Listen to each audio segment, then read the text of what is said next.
If you think someone might have given you a fake check, examine the edges of the check to make sure one of them is perforated. If all the edges are smooth, it's more likely to be fake.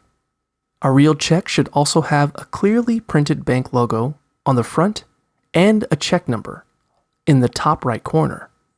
Next, check the MICR line printed on the bottom of the check. That's where the bank's routing number appears. On a real check, the ink used to print this line should be smooth and matte, not raised and shiny.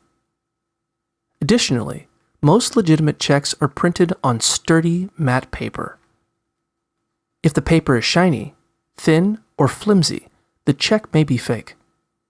Finally, examine the text on the check.